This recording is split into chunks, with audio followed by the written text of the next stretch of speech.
Hello friends, I welcome you all here. In this video, I will be sharing some tips and strategy for to approaching essay paper which I have learned from various toppers and observing their copies. So I will be sharing with you also.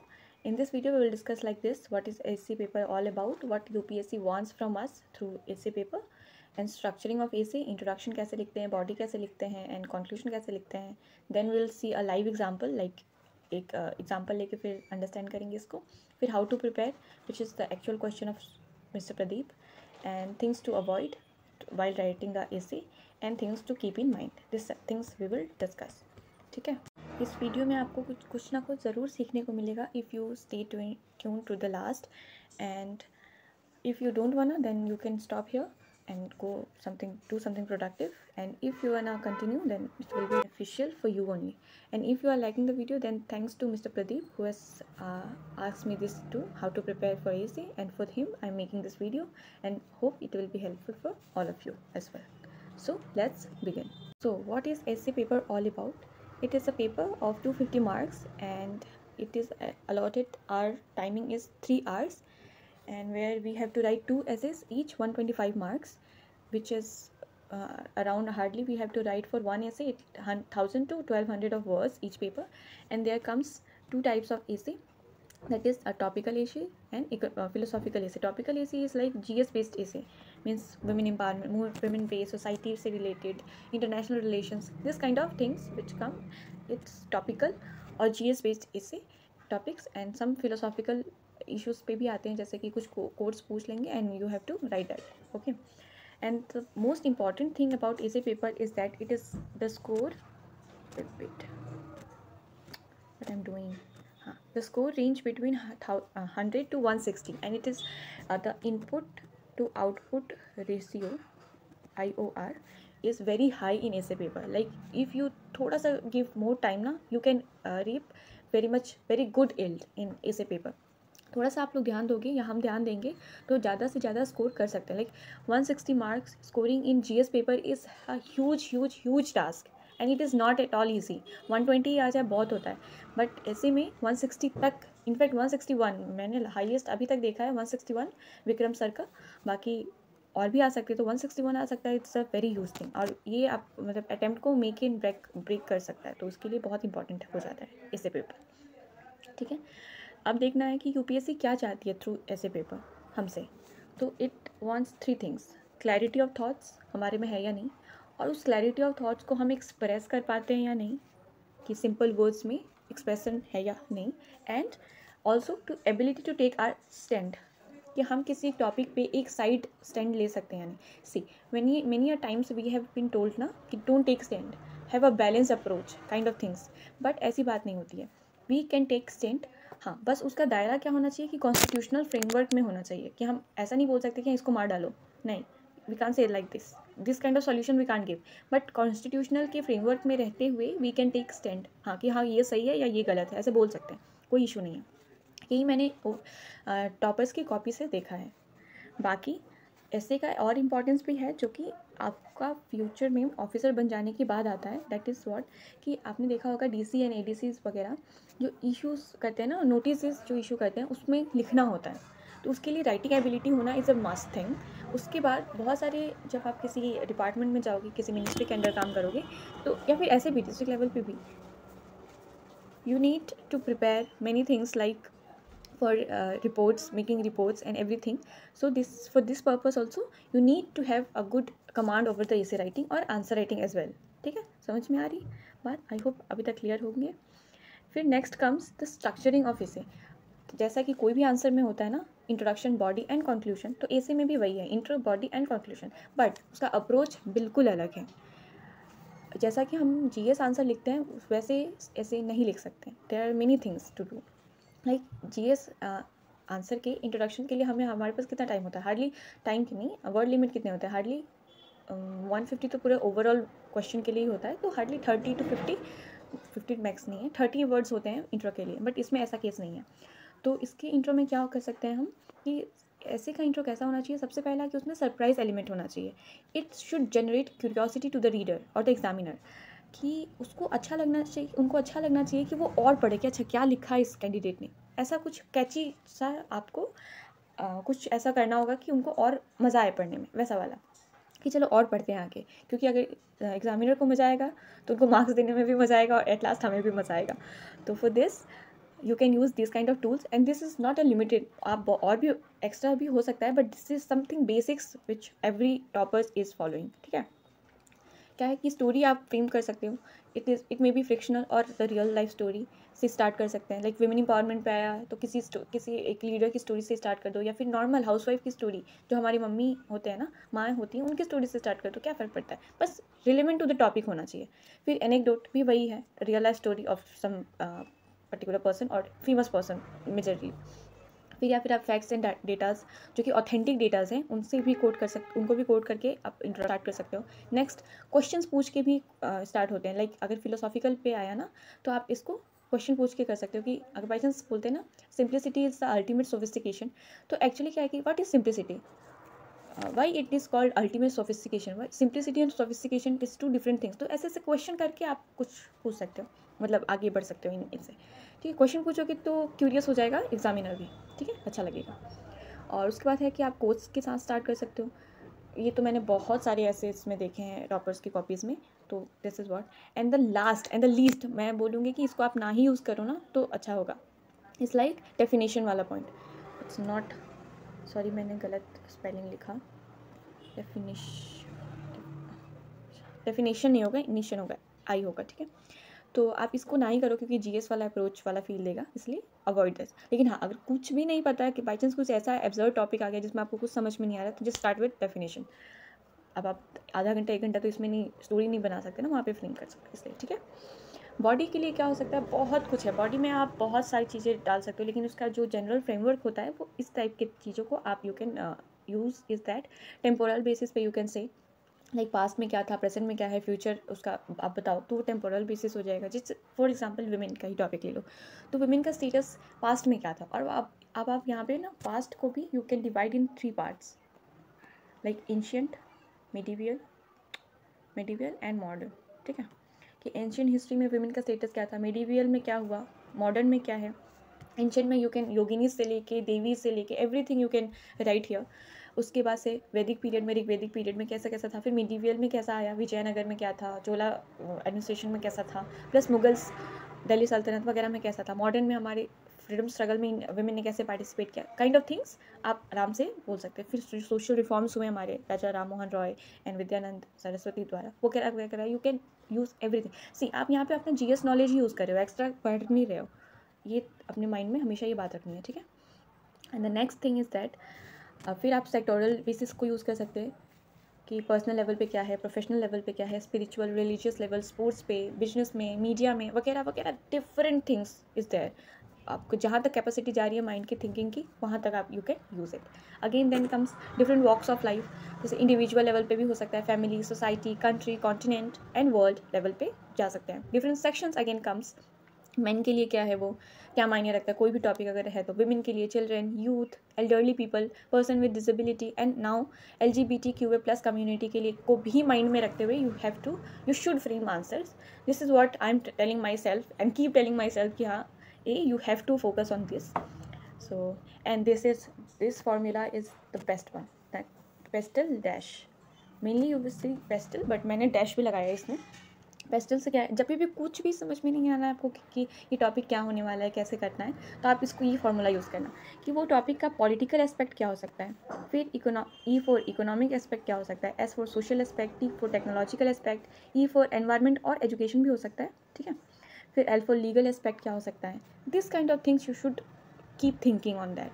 फिर dash है, D for defence and security, A for administrative aspect, S for scientific and H for historical aspect. See अगर आपको ये भी pastel dash भी समझ में नहीं आ रहा ना, तो कुछ नहीं करना है, बस अपने जीएस के जो टॉप पेपर्स है ना 1, 2, 3 and 4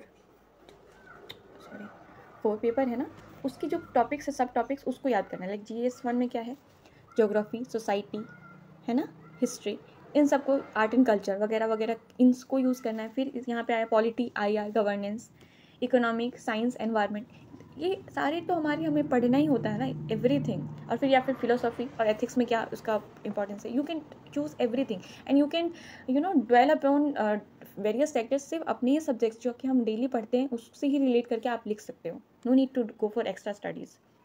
And for conclusion, conclusion must be futuristic and optimistic in nature. ठीक है. For this you can use the tools like useful terms from the speeches of PM Modi, जैसा कि वो बोलते हैं सबका साथ सबका विकास. अभी तो उसमें और ऐड हो गया ना, सबका विश्वास एंड सबका प्रयास. This is also. फिर again IT plus IT equal to 2 into IT means India's information technology plus India's talent equal to 2 into or India's transformation. You can use this plus RPT, reform, perform and transform. What these key terms are very important. Again, constitutional provisions you can use like from fundamental duties, rights and DPSP. DPSP talks about welfare states. तो welfare state वाला conclusion तो every topic के लिए relatable होता है. Again, Sanskrit slokas you can use and quotes. For Sanskrit slokas there are many like Sarve Bhavantu Sukhinah, every soul must be happy. Like this way you can use it. फिर again this comes like complete the story mentioned in the intro. ये for specifically for those essay in which you are writing essays. You are writing stories in the introduction. If you are writing the story in the introduction, then complete with that story, that particular story ही. जैसे कि अगर by chance आपने women empowerment के लिए किसी women का story दिया कि हाँ ऐसे ऐसे है वो, ऐसे ऐसे काम कर रही है, तो एट लास्ट कंक्लूजन भी ऐसा ही करो आपकी उस पर्टिकुलर वुमेन का टेक्नोलॉजिकल डेवलपमेंट के थ्रू या कॉन्स्टिट्यूशन के थ्रू ऐसा ऐसा डेवलपमेंट हो सकता है जो कि उसकी लाइफ के लिए अच्छा है, और फिर ऐसे ऐसे करके we can conclude like this. इसको मैं ना अच्छे से बताऊंगी कभी एक दिन अगर आप लोग चाहते हो तो. Again this come the example Indian women myth और रियलिटी. ये ना 2017 में आया भी था क्वेश्चन. इसमें हम लोग इंट्रो क्या लिख सकते हैं 48. ये सिंपल मैं बता रही हूँ कि डेटा से स्टार्ट करते हैं. 48% of population lies of women. ठीक है. इसमें फिर वी कैन टॉक अबाउट नारी शक्ति, ये सब पे लिख सकते हैं इन इंट्रोडक्शन. फिर बॉडी में क्या आएगा, इसमें दो टर्म्स है ना, मिथ एंड रियलिटी. तो इन दोनों पे हमें फोकस करना है. You can write first reality, first लिखते हैं, रियलिटी पे आते हैं. रियलिटी में again we can use PESTLE वाला थिंग. ठीक है. पेस्टल का पी क्या था, पॉलिटिकल पार्टिसिपेशन के लिए था. तो पॉलिटिकल पार्टिसिपेशन मतलब पार्लियामेंट में वुमेन रिजर्वेशन कितना है, like around 14%. Not reservation actually participation. 14% MPs are women. And again panchayat में 33 to 50% are women. So there are empower, there is women empowerment in political sphere. फिर इकोनॉमिक स्फेयर में क्या है कि जो लेबर फोर्स पार्टिसिपेशन रेशियो है उसमें increase हो रही है. अगेन सोशल लेवल पे क्या है, एजुकेशन और सोशल स्टेटस उनका इंप्रूव हो रहा है due to the various schemes run by the government and their initiatives. फिर टेक्नोलॉजिकल क्या है कि इनका डिजिटल एम्पावरमेंट हो रहा है कि आजकल डिजिटल एम्पावरमेंट में you can give example is like जो होम मेकर्स हैं वो वीडियो बना रही हैं लाइक हाउ टू मेक सब्जीज एंड ऑल. कितनी प्यारी चीज़ है ये, और उनके लिए वो उनका ज़रिया हो रहा है फॉर फाइनेंशियल इंडिपेंडेंस के लिए. तो you can use this kind of simple examples, हाँ, जो कि बहुत ज़्यादा इफेक्टिव होंगे. फिर इन्वायरमेंट में क्या होता है, वुमेन जो कि इकोलॉजी के लिए वर्क कर रही हैं, यू कैन नेम देम, जो कि बहुत सारे पद्मा श्री अवार्ड मिले हैं. अभी मैं उनके नाम बिल्कुल भूल रही हूँ, but you can use it like Vandana Shiva. I can write, जो भी PSIR ऑप्शनल वाले हैं ना वो जानते हैं वंदना शिवा को. So like this way. फिर अगेन लीगल स्फेयर में women in legal field you can write like for example Arundhati, जिनके प्रयासों से section 377 was decriminalised of IPC. So this kind of things. Again reality तो आपने बता दिया कि हाँ उनका इंप्रूवमेंट हो रहा है कि ये है न्यू वुमेन वगैरह. फिर अगेन इसको मिथ कैसे बताना है, क्योंकि इन्हीं सब चीज़ को आपको काउंटर करना है, सेम पेस्टल वाला फॉर्मूला ही यूज़ करना है. अब देखो पॉलिटिकल पार्टिसिपेशन में पी में हमने बताया पॉलिटिकल पार्टिसिपेशन है, बट पार्लियामेंट में जो 14% है वुमेन का, लेकिन ऐसे तो उनका जो वो है ना, क्या नाम है, उनका जो पॉपुलेशन परसेंटेज है इस 48%, नियरली 50%, बट उनका पार्टिसिपेशन कितना है 14%. तो वो तो बहुत ज़्यादा गैप है, तो वो लिमिटेड पार्टिसिपेशन है. प्लस पंचायत पति वाला कॉन्सेप्ट, लेकिन पंचायत में उनको तो एम्पावरमेंट मिल रही है, बट एक्चुअली उनके बिहाफ में वर्क कौन कर रहा है, उनके हस्बैंड ब्रदर फादर. एग्जाम्पल अभी यूपी में एक केस भी हुआ था ना कि एक पंचायत थी सरपंच जो कि स्टडिंग इन यूक्रेन, हाँ, और उनके पापा संभाल रहे थे in everything here. So this is not going to work. So this is what. Again E for economic, तो चलो पार्टिसिपेशन तो लेबर फोर्स में बढ़ रहा, बट जेंडर वेज गैप भी तो है ना, लड़कों को ज़्यादा मिल रही है, लड़कियों को कम मिल रही है. Again glass ceiling is there कि एक लेवल के बाद उनका डेवलपमेंट नहीं होता, उनके प्रमोशन नहीं होता. सोशल लेवल पे है कि पेट्रियार्की है, डाउरी है, ऑनर किलिंग है, मिसिंग वुमेन वाला कॉन्सेप्ट है, प्लस देवी दासी डिकोटोमी है, लाइक कभी हम देवी मानते हैं कभी दासी मानते हैं वुमेन को. This kind of thing. Technological में डिजिटल डिवाइड पे we can write. This is what I am trying to say कि जस्ट ये स्ट्रक्चर एकदम ख़राब है मुझे पता है, लेकिन फिर भी जस्ट स्ट्रक्चर, इसमें वी कैन, जब हम लिखने लगेंगे ना तो बहुत थॉट्स आने लगते हैं, और ये होता है फ्रेमवर्क बनाना कि क्या क्या लिखना है, क्या कैसे लिखना है, ठीक है। Again in conclusion we can write in a very positive note that foundation of new India can be built upon the women led development of new women actually. So we can use the taglines like नारी शक्ति देश की प्रगति, ऐसे ऐसे kind of things से we can conclude, जो कि अच्छा सा, मतलब ये एवरेज ही से था, कोई एक्स्ट्राऑर्डिनरी नहीं था, लेकिन हाँ कुछ तो मार्क्स मिल ही जाएगा ना, ऐसा भी लिख देने से अगर कुछ नहीं समझ में आ रहा है तो. This is just an example. Again the actual question was how to prepare. तो उसके लिए क्या कर सकते हैं कि read editorial and good essays. Editorials हम डेली ही पढ़ते हैं उसके लिए. तो एक्स्ट्रा एक्चुअली क्या होता है ना, ऐसे के लिए एक्स्ट्रा प्रिपेयर नहीं करना होता है, आप जीएस ही पढ़ो लेकिन उसको यूज़ करते रहो ऐसे के लिए. और उसके लिए क्या होता है, एक तो जीएस आपका नॉलेज यूज़ करना होता है, उसके बाद उसको प्रैक्टिस करना होता है. मेन ऐसे लिख के ही प्रैक्टिस की जा सकती. अगर you want to do something extra for essay ना, then write essay, just write. लिखो एंड सीखो वाला कॉन्सेप्ट को मैं बहुत ज़्यादा फॉलो करती हूँ कि many a times it happens कि आपके दिमाग में बहुत कुछ होता है but you can't write it down, pen down नहीं हो पाता. मेरे साथ अक्सर होता है कि मैं आइडियाज़ बहुत है बट मैं उसको सबको एक साथ लिख नहीं पाती. कभी कभी ऐसा होता है लिखने के बाद पता चलता है कि यार ये पॉइंट डाल सकती थी ना, और अच्छा होता. बट तो यही होता है ना, लिख के सीखते हैं. तो first write and then learn, write and learn like this. And if you want to do something extra, then you can collect some good quotes, stories and anecdotes from the news, and Sanskrit slokas and examples from real life or fictional kinds of examples you can collect. ठीक है, मेरे पास है collections, if you want then I will share. फिर again observe and analyse the toppers copy. मैं आपको दिखाऊंगी आगे कि टॉपर्स कॉपी कैसे लिखते हैं, टॉपर्स कैसे लिखते हैं. और यहाँ पे ना टॉपर्स की कॉपी तो देखनी है बट हर टॉपर की कॉपी नहीं देखनी है. उन्हीं टॉपर की कॉपी देखना है जिनके स्कोर्स हाईएस्ट थे, मतलब 140+ वालों को के ही देखने हैं. अब ऐसा नहीं कि किसी भी टॉपर, क्या पता किसी टॉपर का 100 आया हो, तो वो हम नहीं देखेंगे इस हिसाब से, ठीक है. Again what things we should avoid while writing essay is that essay is not a GS answer. Point wise हम नहीं लिख सकते. There should be a flow, और फ्लो के लिए बहुत सारे कनेक्टर्स होते हैं, वो यूज़ करने होते हैं, जैसे further more, known the less, similarly kind of things. मैं आपको इसे कॉपी में दिखाऊंगी, सॉरी टॉपर्स कॉपी में दिखाऊंगी कैसे लिखते हैं. फिर है थिंग्स टू अवॉइड, इस कि रश नहीं करना है लिखने के लिए. एग्ज़ाम के लिए मैं बता रही हूँ, पहले प्रॉपरली सोचना है, उसको स्ट्रक्चर बनाना है कि क्या लिख सकती हूँ मैं, क्या नहीं लिख सकते, सब कुछ सोच के फिर you have to write. Okay. Again using jargons and complicated words, इसको कम्प्लीटली अवॉइड करना है. ओह ब्रेनस्टॉर्मिंग तो खैर बोल दिया मैंने. यूजिंग इसको बिल्कुल अवॉइड करना है. जितना सिंपल में आप अपनी बातों को एक्सप्रेस कर सको ना, गो विद दैट.